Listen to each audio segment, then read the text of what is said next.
Claudia Romano, fresh out of college, had recently started her first professional job at Bestman Inc., a company that manufactures work boots and socks. As she walked into the office each morning, she couldn't help but think about her father, Tony, and her younger brother, Jack. Tony had raised the two of them by himself after his wife died when Jack was just a baby, leaving him to manage everything on his own. He had worked tirelessly as an electrician, often taking on extra shifts to provide for them. Now in his 50s, Tony still had the strength and charm that made him stand out. With his thick salt and pepper hair and sharp Italian features, he had a rugged handsomeness that always turned heads. Tony was the kind of man who believed in hard work and perseverance. He had instilled those values in Claudia from a young age, ensuring she knew that no matter what challenges came her way, hard work could see her through. He had made countless sacrifices, from giving up personal luxuries to ensuring Claudia and Jack never went without. Even though Claudia's path diverged from his in terms of career, she carried that same work ethic into her job at Bestman Inc. Growing up, Claudia had always admired her father. Tony wasn't just a father. He was her rock. When her homework was difficult or she had a bad day at school, Tony was there with a smile and a joke. He'd talk her through math problems and history lessons, using analogies from his electrician work to make things clearer. While Tony never explicitly pushed her to pursue higher education, it was always clear how proud he was that Claudia had chosen that route. Jack, her younger brother by 4 years, was the complete opposite of Claudia in many ways. Where she was diligent and focused, Jack had a carefree, devil-may-care attitude. He was the kind of kid who could charm his way out of trouble with a grin or a joke. Growing up, he was the fun-loving one, always getting into small mischief but never anything serious. Tony would often shake his head at Jack's antics, muttering under his breath, "That boy's going to give me gray hair faster than I expected," though the twinkle in his eyes showed his love for his son. While Claudia had always been the responsible one, Jack had become the heart of the household, often lightening the mood with his humor. He was well-liked in their neighborhood, particularly among the teenage girls who found his easygoing nature and good looks irresistible. Jack's mischievous smile and charm made him the center of attention at family gatherings, and even though Claudia teased him about it, she loved how much joy he brought to their family. Claudia's path had always been more academic, and she had worked hard to make her father proud. She had excelled in school, knowing how much Tony had sacrificed to give her and Jack a stable life. Her high school and college years had been filled with study sessions and work-study jobs, all leading up to the moment when she'd finally walk across the stage at her graduation. She still remembered the tears in Tony's eyes as she accepted her diploma, his pride evident in every congratulatory hug and word. When she landed her first job at Bestman, it felt like the culmination of all that hard work. She could still hear her father's voice, full of pride, telling his friends and colleagues, "My Claudia's got a job, her first real job." His words fueled her motivation. The thought of disappointing him by failing at this job wasn't an option. At Bestman, Claudia's role wasn't particularly glamorous, but it was a start. The office environment was a world away from the hands-on, blue-collar work her father did, but Claudia was determined to succeed. Her supervisor, Nancy, was supportive and patient, gradually increasing Claudia's workload over time. Nancy had a reputation for being firm but fair, and she had taken Claudia under her wing, giving her the confidence she needed to grow in her position. Claudia's team was a quirky mix of personalities. Vanita, the 40-year-old ex-stewardess, was a striking African-American woman with her gorgeous brown skin and stylish hair, radiating authority and grace. Vanita had been a mentor of sorts to Claudia, offering advice and encouragement whenever Claudia struggled. Kim, on the other hand, was a 35-year-old mom who had just returned to the workforce after raising her kids. With her curly red hair and bubbly personality, Kim was always a source of warmth and positivity. She often shared stories about her kids and gave Claudia practical tips on balancing life and work. Leon, the 56-year-old silver fox, was the office's gentleman. With his impeccably tailored suits and well-groomed beard, he always had an air of elegance. He loved golf, and his easygoing nature made him a calming presence in the office. Leon reminded Claudia of the older men in Tony's circle, hardworking but with a keen sense of style and poise. And then there was Brad. At 30, Brad was a tall, muscular military vet who sported designer clothes and a perpetual air of entitlement. From the moment they met, Claudia sensed something off about him. He was polite but distant, his interactions with her often curt and dismissive. As time went on, that coldness turned to outright hostility, though the reason for it remained a mystery. Claudia had been at Bestman for 6 months, and in that time, Nancy had slowly ramped up the complexity of her tasks. Claudia had gone from doing simple data entry to managing small projects, and she was proud of how far she had come. Her father called regularly, asking about her work and her colleagues. She could hear the pride in his voice whenever she mentioned a new achievement or how her supervisor praised her. "Just keep working hard, kiddo," Tony would say over the phone. "You're making me proud every day." But things weren't as smooth as Claudia wanted to believe. Brad, one of her teammates, seemed to have it out for her. While Vanita, Kim, and Leon were supportive, Brad's attitude grew worse by the day. His girlfriend, Melanie, who worked elsewhere in the company, had been just as rude to Claudia during their few encounters. Claudia had no idea what she had done to warrant such coldness from Brad, but the subtle digs and the pointed comments were beginning to wear on her. It started with Brad making snide remarks under his breath whenever Claudia asked questions. He would talk to Leon or Kim, deliberately excluding her from conversations. He never outright insulted her, but the condescension in his tone made it clear he didn't think much of her. Claudia tried to stay positive, telling herself that Brad was just difficult to work with, and that it wasn't personal. After all, everyone else on the team liked her. But deep down, Brad's treatment of her brought up old insecurities. She had always been a bit of a people pleaser, especially with her father. Tony had raised her to be strong, but Claudia also had a deep fear of disappointing those she cared about. What if she wasn't good enough for this job? What if Brad's low opinion of her was shared by others in the office and they just weren't saying it? Claudia's fears came to a head just the other day when Brad yelled at her in front of the entire team. He had been irritated by a question she asked, and instead of answering, he had called her ridiculous in front of everyone. Claudia had wanted to disappear, to shrink into her chair and vanish.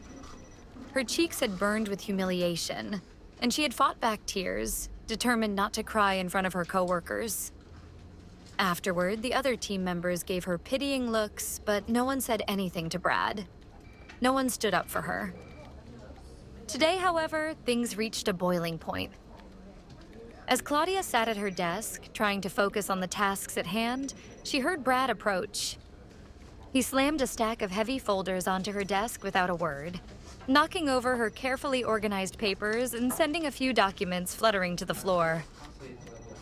"Here, take these," Brad barked, his voice full of irritation.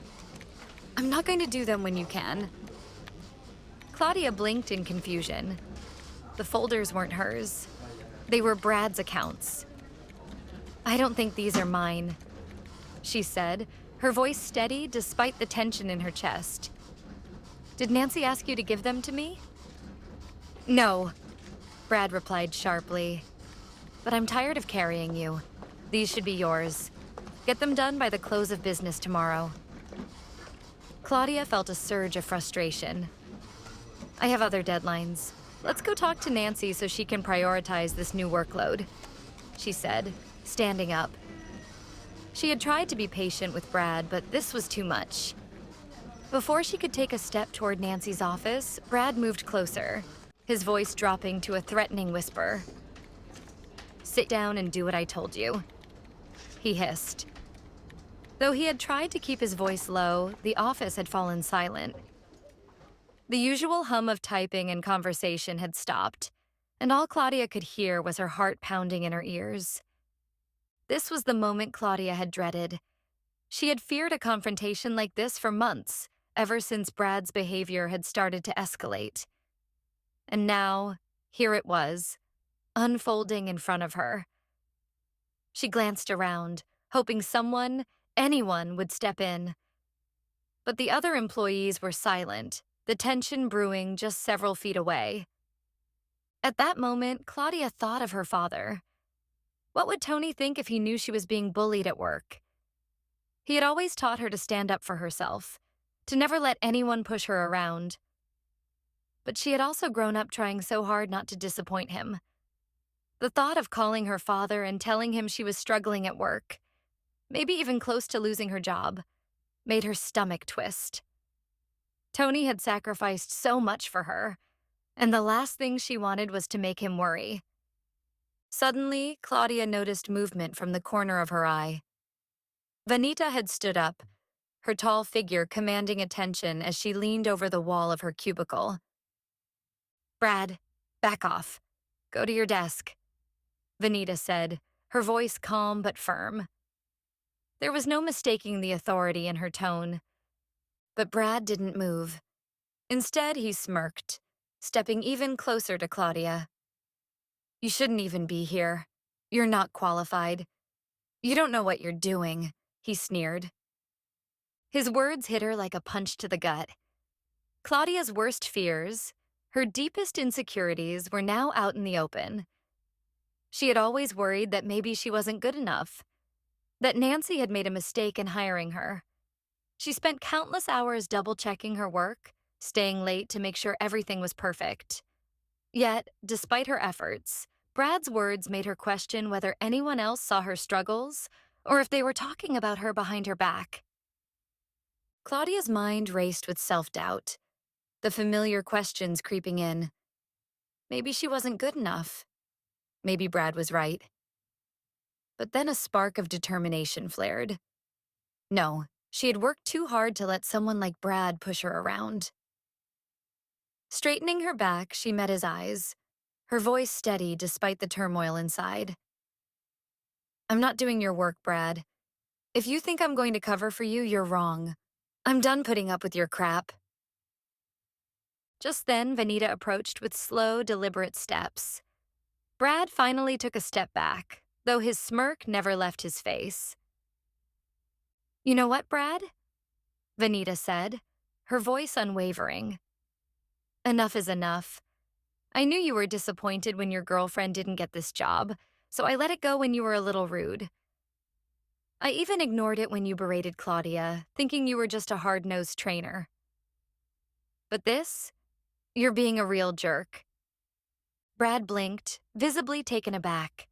He had never expected anyone to stand up to him, let alone Vanita. "You don't know what you're talking about," he spat. "Mind your own business. You only got your job because of your looks." Vanita raised an eyebrow, her expression unbothered by Brad's baseless opinion. "Yes, I'm captivating and capable. Two things you clearly aren't. And your girlfriend? She might be pretty, but she's as dumb as a box of rocks. Let's be real. The only reason she's still here is because she's perfected the art of smiling at all the wrong people. She dated her way through the company, from manager to manager, hoping one of them would take her seriously. But now, she's stuck with you because they all figured out she's as shallow as a puddle. At least Claudia got here on her own merit. She didn't have to cozy up to anyone. She didn't need favors, nepotism, or backroom deals to land this job. Unlike you, Brad, who wouldn't even be here if it weren't for some family connection pulling strings behind the scenes. You resent Claudia because she's smarter, better educated, and actually earned her place while you're clinging to a position you know you don't deserve. You're threatened by her success because it reminds you of your own incompetence. She crossed her arms, taking a step forward. "And before you try me again, remember this. I'm not the one. I'm not the one, the two, or the top three of who you want to mess with. I'm not the type to back down. I'll tell Nancy and HR everything. Let me hit you with a few words. Workplace bullying. Brad's face drained of color, but before he could retort, Leon chimed in.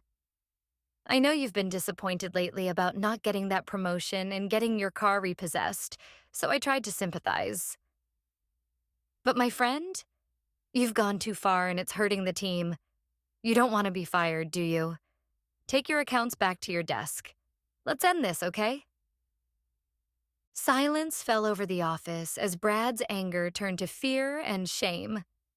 He had never anticipated that Vanita would intervene with such force. Without another word, Brad grabbed the stack of folders he had dropped on Claudia's desk. His eyes darted around the office, but everyone had their heads down, pretending to work. He slunk back to his cubicle, his face burning with humiliation. By tomorrow, the story would have spread all over the office, and Brad knew it. As Brad retreated, Vanita gave Claudia a pat on the back before returning to her desk, a small, victorious smile on her face. The other employees resumed their tasks, but the atmosphere had shifted. Claudia felt a wave of relief wash over her. For the first time in months, she felt empowered. She had Vanita's support, and she had learned two important lessons. She didn't have to handle issues like this alone. She could ask others for help. Her father had always told her to stand tall and face her challenges, but now she understood that sometimes having someone in your corner could make all the difference. As she sat down at her desk, Claudia smiled to herself. She'd also just learned another valuable lesson in the working world: how to handle bullies, and how to tell someone off without losing her cool. And in her heart, she knew that if Tony could see her now, he would be proud.